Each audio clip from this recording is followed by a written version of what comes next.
desenvolvidos, e eles discutiram lá e levantaram dados sobre o custo, o que é que os medicamentos representam em termos de custo para o sistema de saúde, para o orçamento global da saúde. E eles chegaram a essa conclusão, ó, que as ações voltadas para o uso responsável ou o uso com qualidade de medicamentos representariam uma economia de $500 bilhão, ou seja, 8% do gasto global da saúde. Juntando o orçamento desses países aí e outros dados da OMS, do Banco Mundial, não sei o quê, é $475 bilhões. Isso aqui está disponível, o relatório mais detalhado, num documento da FIPE de 2013, e que foi apresentado para a gente. E aqui eles destrincharam, ó, o que é que significa. Então, por exemplo, a maior parte desse gasto aqui, desse custo, é não adesão ao tratamento. Então, a não adesão ao tratamento é um problema muito relevante. Isso quebra para nós alguns paradigmas. Por quê? Porque eu sou de uma geração que aprendeu, digamos assim, que o maior problema no uso de medicamentos era a segurança. Não é. É um problema significativo, que tem muito impacto, mas não é o maior problema. Já levantado a nível internacional, que é a não adesão, que ela varia de 172 a 360 bilhões, né, de dólares. Depois você vai ter o quê? O uso descontinuado, não adequado de medicamentos, né? A questão do uso, a sobredose ou a subdose de uso de antibióticos, se a pessoa não usa o antibiótico de forma adequada, né? O sobreuso, ou então deixar de utilizar antibióticos, os erros de medicação, ó. O fato de vários países não terem uma política incisiva de medicamentos genéricos, então ainda a subutilização de medicamentos genéricos também é um custo, e a polifarmácia. Então, aqui estão, digamos assim, os grandes problemas relacionados a medicamentos e o impacto deles no gasto global da saúde. Então, isso aqui é para a gente refletir. E aí eu digo para vocês, porque tem muita coisa que, no nível da atenção básica, nós podemos fazer para resolver esse problema aqui, ó. A gente aprende também, classicamente, que 50% das pessoas não aderem ao tratamento, e os outros 50% que aderem usam o medicamento errado. Então, nós estamos tudo lascados, né? 50%, é um dado de 2001 da OMS. 50% da população mundial não adere ao uso de medicamentos. Bom, pelo menos os outros 50% aderem, né? Mas os 50% que aderem usam errado. Aí não dá. Metade da metade dos que aderem usa errado. Então, nós estamos tudo lascados. Só 25% usa direito o medicamento, né? E aí, de tudo isso que eu apresentei para vocês, gente, restam 5 grandes desafios, que, se a gente pegar todos os documentos elaborados pela FIPE, elaborados pela OMS, tem um documento da OMS que começa lá na década de 80, que é o papel do farmacêutico no sistema de saúde. Aí tem a conferência lá da década de 80, depois tem 94, com a Carta de Tóquio, depois tem um encontro lá em Vancouver, no Canadá. Eles vão fazendo várias reuniões aí para discutir. O farmacêutico gosta de discutir pra caramba. Aí, se a gente pega esses documentos todos, FIPE e outros órgãos internacionais da farmácia, a gente sistematiza que tem 5 grandes desafios para o farmacêutico atuar no sistema de saúde. Olha quais são esses desafios. Primeiro, aumentar a adesão ao tratamento e a compreensão que os pacientes tenham sobre os medicamentos, para que que esse paciente consiga alcançar os objetivos terapêuticos que o prescritor determinou para ele. Tem uma peça-chave, vários estudos mostram isso, que o médico prescreve, o paciente vai utilizar, ou ele não usa ou usa de forma equivocada, e frequentemente você tem fracassos na obtenção do resultado terapêutico. Tem que ter alguém, um aliado do paciente e um aliado do prescritor, no sentido de melhorar os níveis de adesão.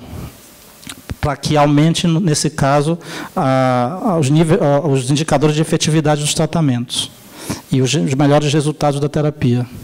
Segundo desafio, aliás, ainda no primeiro, e a questão da compreensão ela é interessante, porque a gente também tem dados na literatura que mostram que pouco mais de 50% dos problemas, ou das causas, melhor dizendo, das causas dos erros de medicação são problemas de comunicação.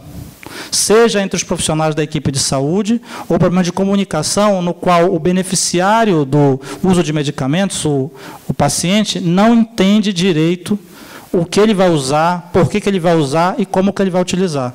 Eu nunca vou esquecer, quando eu trabalhava ainda em Tubarão, Santa Catarina, a gente acompanhando uma senhora idosa, dos seus 70 e poucos anos, e ela fazia o tratamento lá, ela tinha o pessoal do Saúde da Família que visitava ela em casa, e ela fazia um tratamento com ortopedista. Então, ela já estava com um estágio lá avançado de osteoporose e outros problemas osteoarticulares, tinha artrose, e aí o médico prescreveu para ela aqueles bifosfonato lá, né?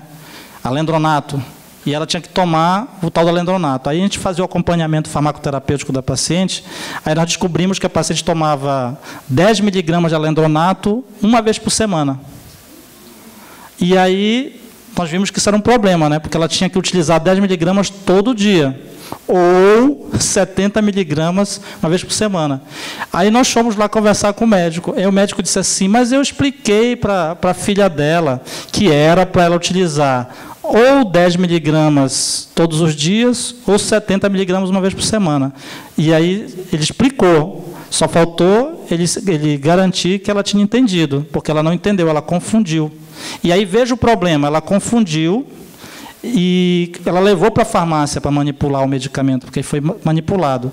E lá na manipulação, quem atendeu ela no balcão foi uma atendente, que pegou a receita e levou para a farmacêutica manipulou. Quando o medicamento foi dispensado, quem dispensou foi a atendente. Então, não garantiu aí, porque o erro começou lá com o médico, erro de comunicação. E ele continuou com o farmacêutico. Também teve um erro de comunicação na medida em que o farmacêutico não assumiu fazer a orientação da paciente. Aí, alguns que trabalham em manipulação, eu já dei aula de farmacotécnica, vão dizer, mas é impossível o farmacêutico estar lá no balcão atendendo todo mundo. Claro que é impossível. Isso é impossível na farmácia de manipulação e é impossível na dispensação. Não dá, e aqui tem farmacêuticos que atuam no balcão, não dá para um farmacêutico atender 100% das pessoas todos os dias lá atendendo no balcão. Não dá. Mas dá para o farmacêutico, se tiver bom senso e profissionalismo, entender que aquele caso era um caso de uma paciente que ele poderia levantar o bumbum dele da bancada do laboratório e explicar para aquela senhora. Por quê? Porque se tratava de uma paciente especial e de uma prescrição no qual o médico prescreveu colocando uma opção. Que olha aí também o equívoco do médico. O médico não prescreveu exatamente, ele deu uma opção para a farmácia. Então, se ele deu essa opção para a farmácia, caberia à farmácia fazer a orientação, na medida em que ele deixou a lavonté do paciente e do farmacêutico manipular ou 10 ou 70. Então, são problemas desses de... Ah, mas ela não me disse. Aí a gente fala para o médico, mas você não perguntou? Né? Então, comunicação é um problema sério. E veja uma coisa interessante, o quanto que nós podemos trabalhar com comunicação, como profissionais de saúde.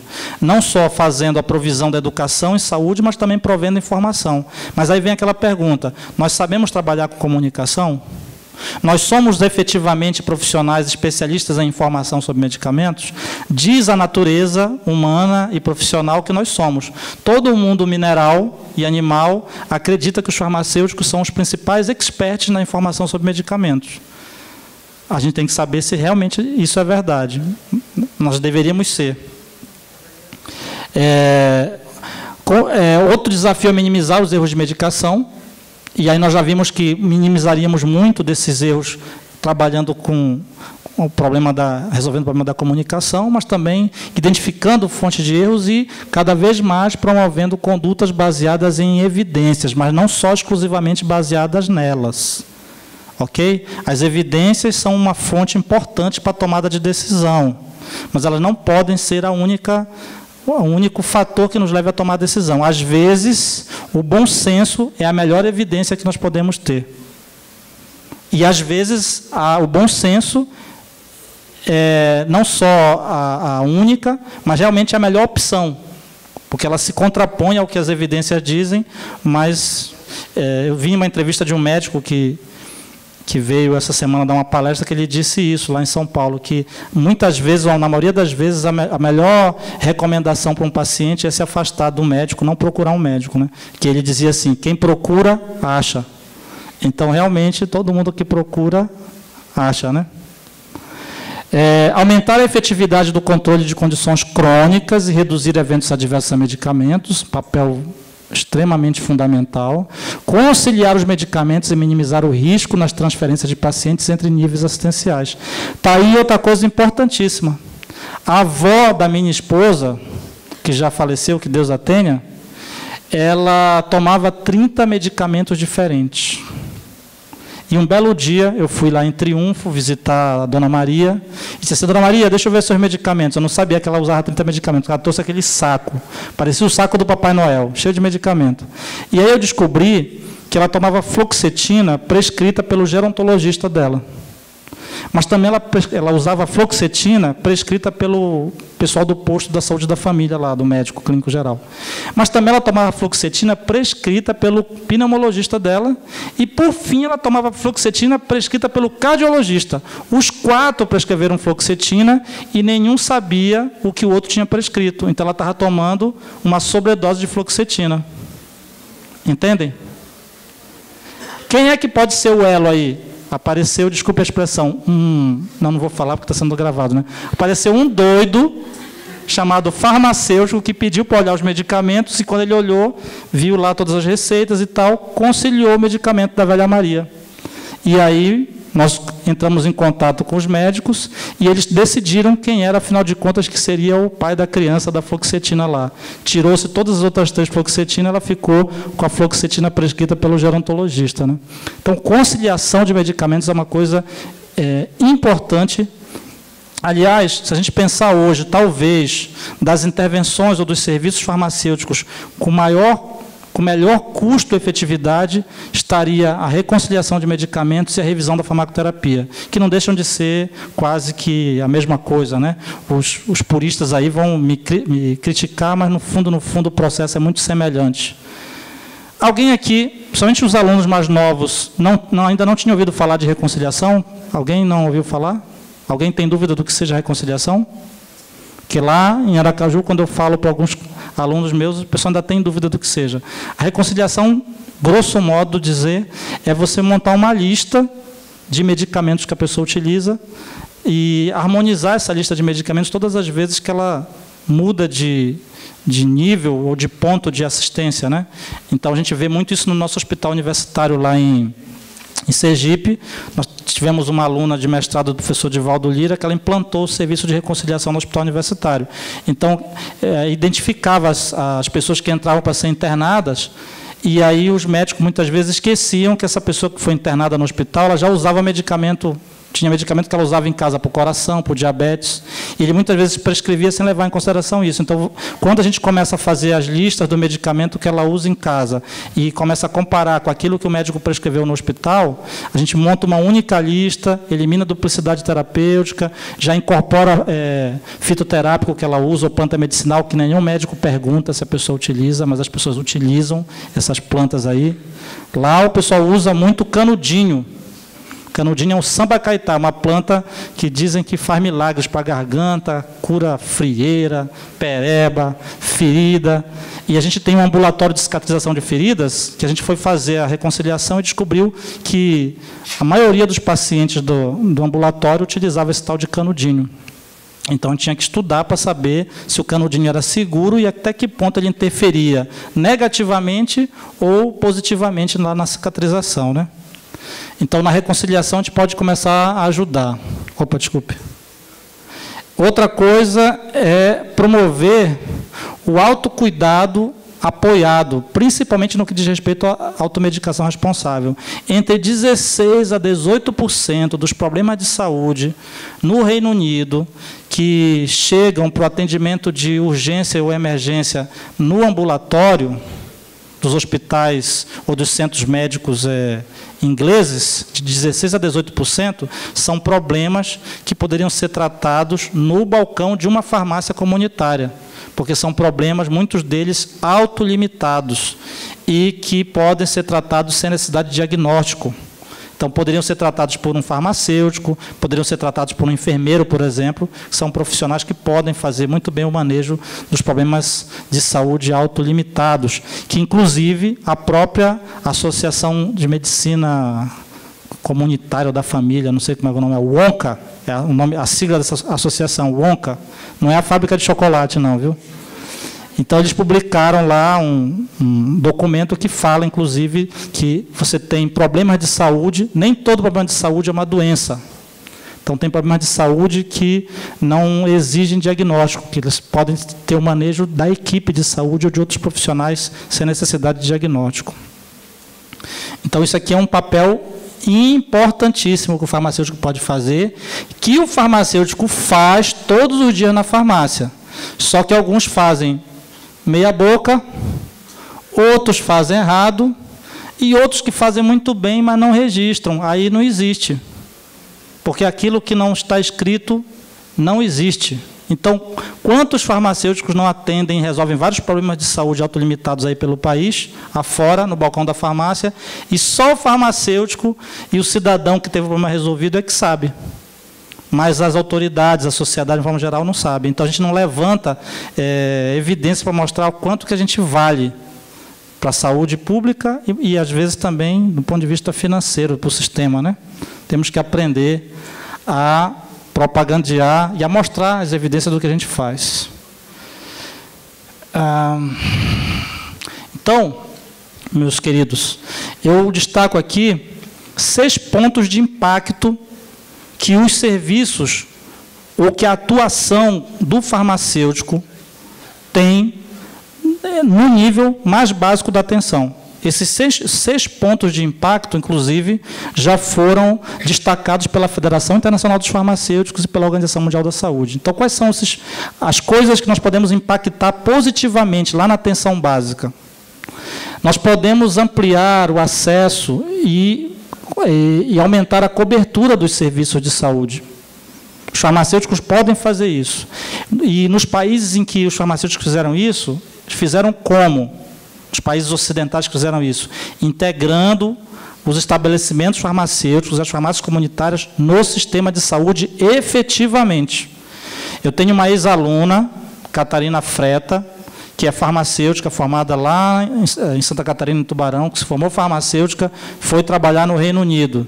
Chegou lá, aí achavam que não iam reconhecer o diploma dela. Aí reconheceram, porque chegaram à conclusão que ela estudou muito mais coisa do que um farmacêutico britânico estuda. A carga horária do currículo dela era maior do que a dos farmacêuticos britânicos. Aí ela foi trabalhar, trabalhou nos vários postos de um farmacêutico numa farmácia inglesa, que ela disse para mim que são 5 tipos diferentes de profissionais que trabalham numa farmácia inglesa. Só que nenhum deles é leigo. O mais Zé Ruela, que trabalha numa farmácia inglesa, é o cara que é o atendente, ele trabalha só com caixa, e assim mesmo ele tem que ter um curso de 6 meses de atendente, para ele poder trabalhar lá. Se ele não tiver o curso, ele não pode trabalhar como atendente. Então, o Zé, que era pedreiro e que era amigo de não sei quem, não pode trabalhar na farmácia. Então, ela passou por todas as etapas lá, até chegar à farmacêutica. E uma coisa que me chamou muita atenção, ela dizendo o seguinte, que lá, as unidades de saúde, os centros médicos, os postos médicos lá, eles são ligados a um determinado número de farmácias da região do distrito onde funciona aquela unidade.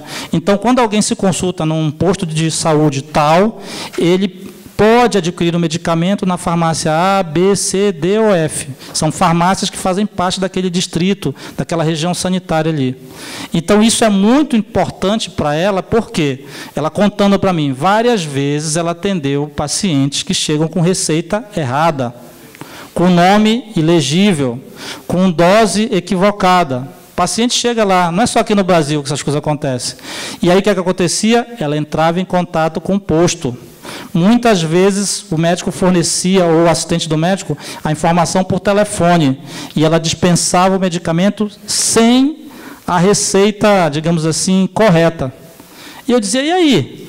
Aí no final do mês eu ia correr atrás do posto de saúde para conseguir as prescrições. Mas aí é uma relação interessante, porque você tem realmente uma ligação entre a farmácia e a unidade lá, o posto de saúde. Da mesma forma, ela fazia encaminhamento dos pacientes para o posto de saúde. Então é interessante, porque no documento da FIP, inclusive, eles dizem assim, ó, a garantia de acesso, a ampliação do acesso ocorre porque, por conta da capilaridade das farmácias, ou seja, tem muita farmácia, elas estão geograficamente bem distribuídas. E segundo, porque os farmacêuticos têm um bom network, uma rede de relacionamentos que permitem eles encaminhar. Aí eu fiquei pensando aqui no Brasil, se a gente tem essa rede de relacionamentos. Será que a gente tem? Sim e não. Se eu sou um farmacêutico que efetivamente atuo na atenção básica, nas unidades de saúde, por exemplo, no SUS, eu tenho uma rede de relacionamentos. Se eu sou um farmacêutico que atuo no hospital, eu tenho uma rede de relacionamentos. Mas se eu sou um farmacêutico que atuo numa farmácia comunitária, aí depende. Depende do farmacêutico. Se ele for um farmacêutico empreendedor e de visão, ele faz a rede de relações dele. Mas se ele for um farmacêutico que não assume um papel profissional, ele não cria uma rede de relações.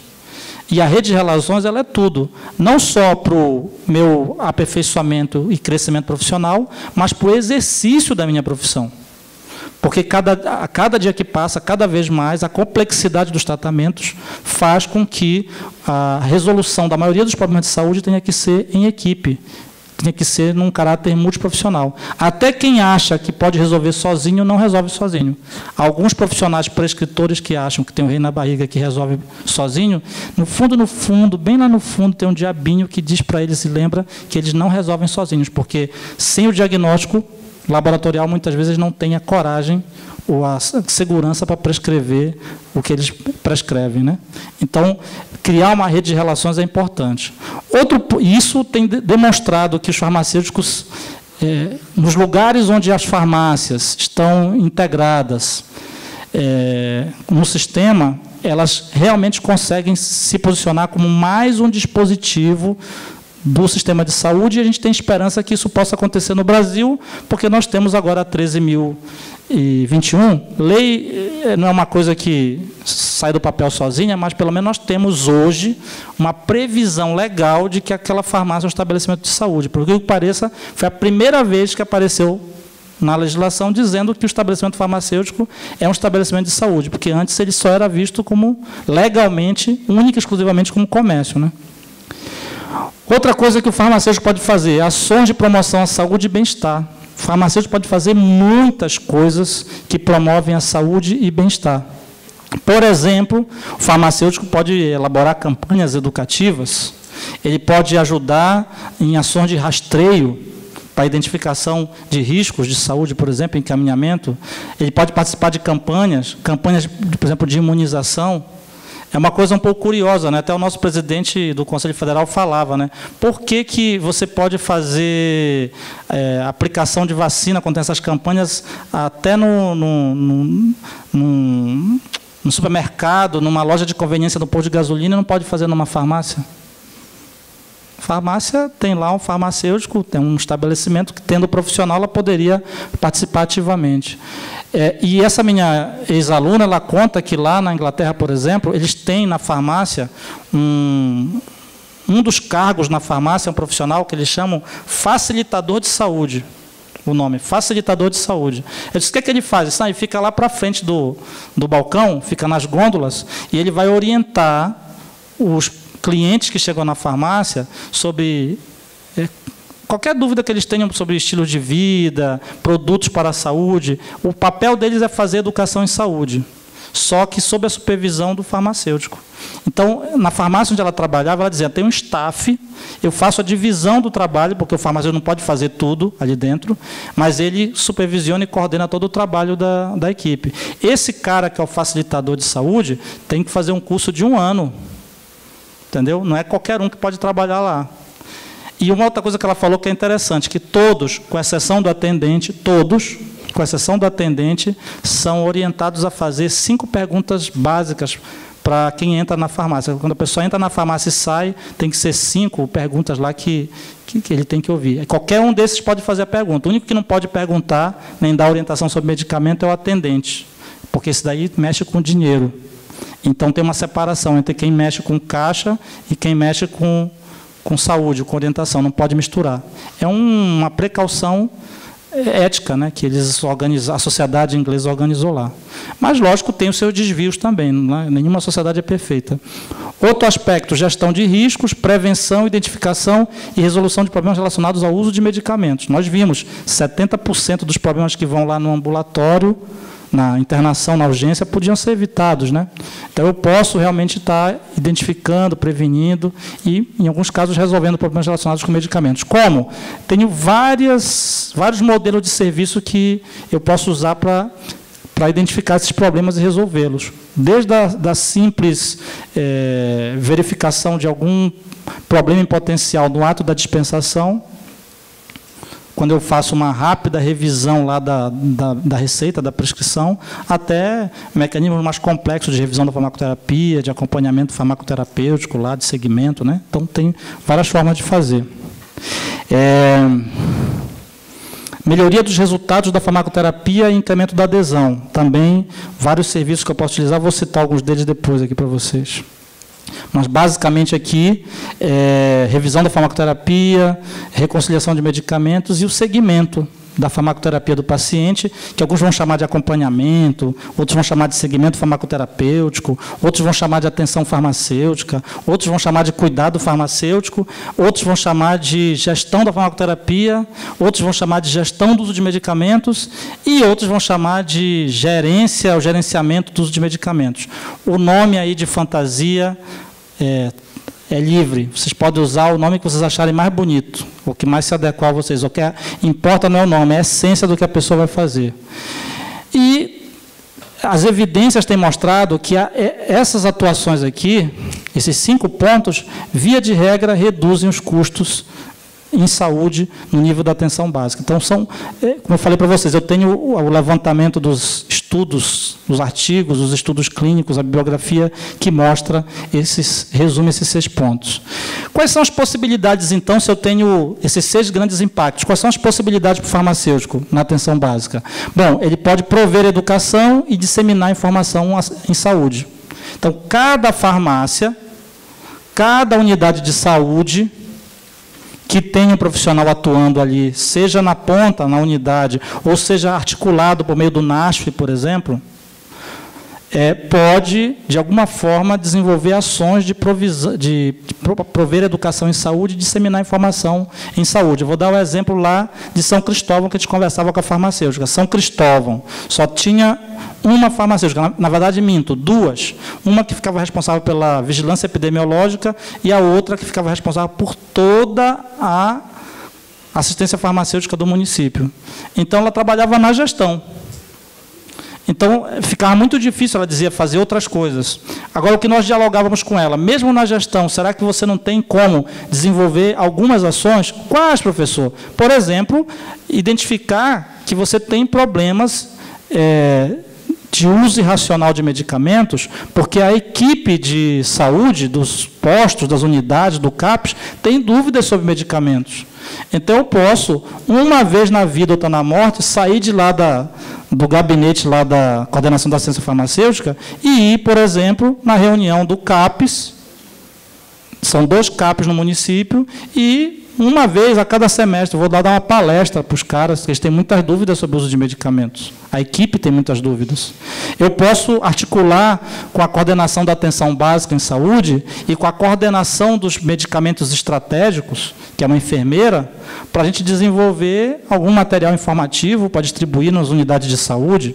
Então, mesmo quando esse profissional ele está deslocado da atividade fim e ele está numa atividade meio, vem a pergunta que a gente faz. Será que você não consegue fugir lá um dia na semana, um dia no mês, um dia no semestre para desenvolver alguma atividade que faça com que os beneficiários diretos da atuação enxerguem o farmacêutico? Porque a atividade meio ela é cruel.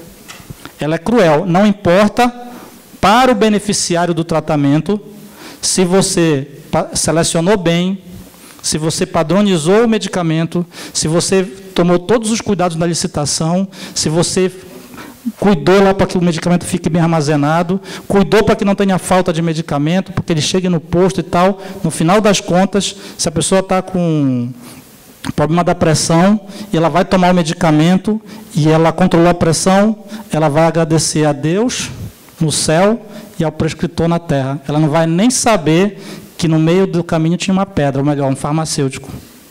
Não vai saber, ela vai esquecer, porque a gente não lembra, na prestação de serviço, nós não lembramos das pessoas que estão nas atividades meio. Senão a gente tinha também que agradecer o farmacêutico, que é responsável técnico pelo laboratório que produziu o medicamento. Não, a gente vai enxergar aquele profissional que foi o último da ponta da cadeia, que me atendeu e que resolveu o meu problema. Só que esse último profissional da ponta poderia ser o farmacêutico, né?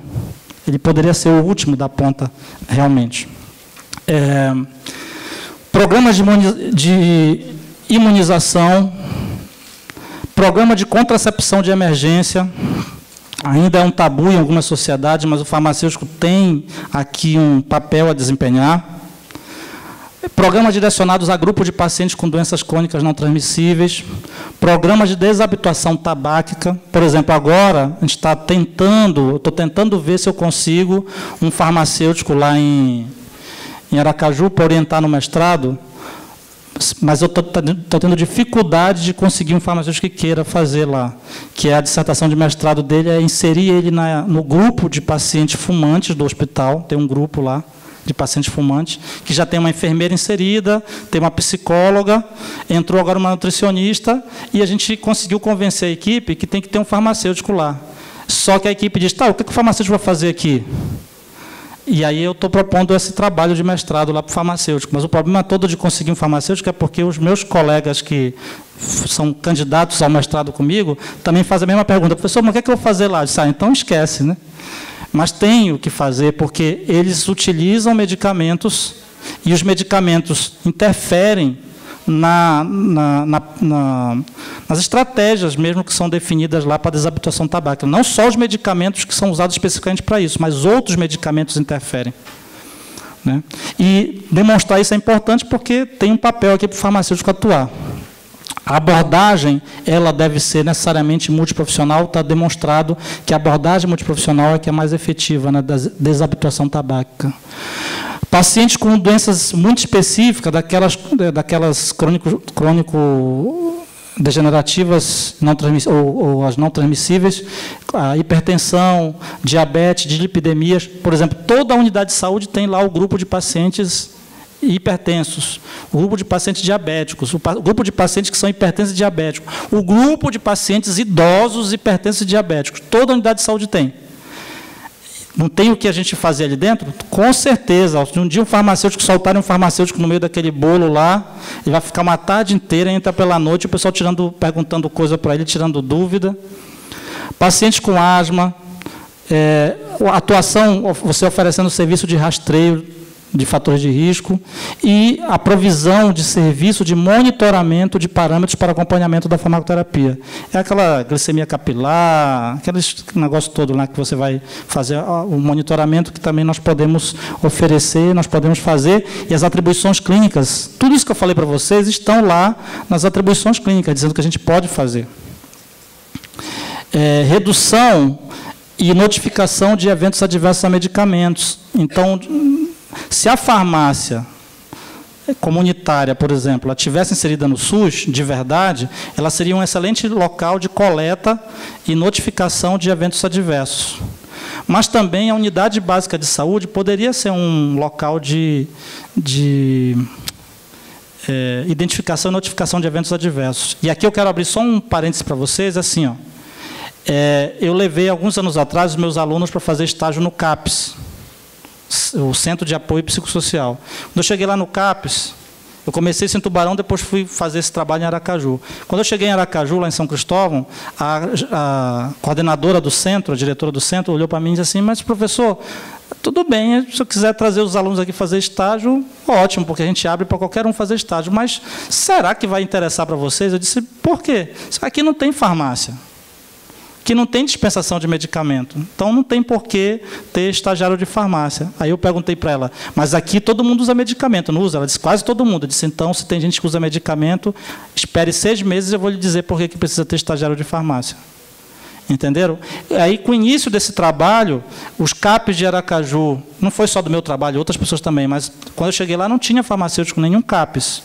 Só num CAPS, que era o que tinha farmácia, tinha farmacêutico. Hoje, o município de Aracaju, com exceção... Aliás, o último CAPS, que era o CAPS infantil, que era o último CAPS que não tinha farmacêutico, tem. E, além de ter farmacêutico, o farmacêutico é o diretor do CAPS.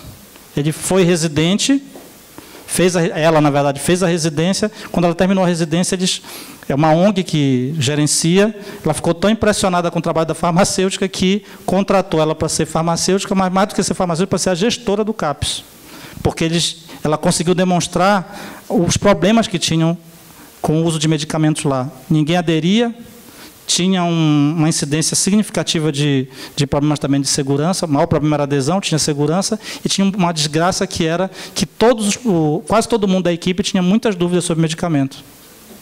E eu estava comentando ontem também com o Everton, a gente agora na residência de saúde mental, nós colocamos nossos residentes numa unidade de saúde que não é CAPS, mas ela é unidade de referência para a saúde mental, e começou a fazer o trabalho lá. Aí a psiquiatra chamou ela para participar das consultas. Então, a consulta dos pacientes senta lá no consultório o médico psiquiatra e a farmacêutica. Então, eles fazem a consulta e aí discutem o tratamento. Então, é trabalho de formiguinha, mas por quê? Vejam, nessa unidade não tinha farmacêutico. Nós colocamos um residente para criar uma demanda para a equipe. E a equipe hoje quer um farmacêutico fazendo parte. Então, também tem isso. Eu estou já terminando, viu, gente? Que eu falo para caramba, eu sou muito chato. Eu queria citar, no caso específico aqui das unidades de saúde, isso aqui, ó, manejo de problemas de saúde autolimitados. É uma realidade nas farmácias comunitárias do Brasil, que os farmacêuticos atuam no manejo, como eu falei já anteriormente. Só que eu não disse uma coisa que eu queria dizer agora aqui. O manejo de problemas de saúde autolimitados é feito nas unidades básicas de saúde, e ele é feito principalmente pelas enfermeiras. Então, nas unidades de saúde, por exemplo, as enfermeiras que prescrevem nas unidades de saúde, elas prescrevem basicamente para aqueles programas de saúde que já estão regulamentados pelo Ministério da Saúde, mas em algumas unidades de saúde elas fazem uma prescrição de enfermagem escamoteada, porque elas são as que acabam resolvendo ou tentando resolver muito desses problemas de saúde autolimitados. A pergunta que eu faço: nas unidades onde tenha farmacêutico, o farmacêutico não poderia atuar também? Não poderia atuar? E eu digo para vocês, tem algo legalmente que impede ele de atuar? Não. Não. Os documentos que o Ministério da Saúde lançou aí, que falam do manejo desses problemas, por exemplo, diz lá que é a equipe que pode fazer o manejo. A equipe pode fazer, é compartilhado. De cefaleia, por exemplo, é compartilhado. Tem um tipo específico de cefaleia que é recomendado que seja só o médico, mas a cefaleia tensional, por exemplo, eles colocam que a abordagem deve ser multiprofissional. Então, qualquer membro da equipe poderia atuar. Então, será que não poderia ter um protocolo, um algoritmo? Será que o farmacêutico daquela unidade, naquela unidade específica que tem um farmacêutico, não poderia fazer alguma coisa nesse sentido do manejo? Otimização da farmacoterapia. Então, a otimização, nesse caso, através dos programas de segmento da farmacoterapia, e, com isso, colaborar para o incremento do uso racional ou do uso de qualidade de medicamentos. Fechando aqui a nossa fala de hoje, eu diria que Do ponto de vista institucional, a nossa entidade máxima, que é o Conselho Federal de Farmácia, foi com esse pensamento que redigiu essas duas resoluções aqui, a 585 e a 586, que são, respectivamente, de 2013, 29 de agosto de 2013. Foi um momento histórico, porque foi a primeira vez, no âmbito da nossa entidade que regula as atividades profissionais, que nós elaboramos uma legislação.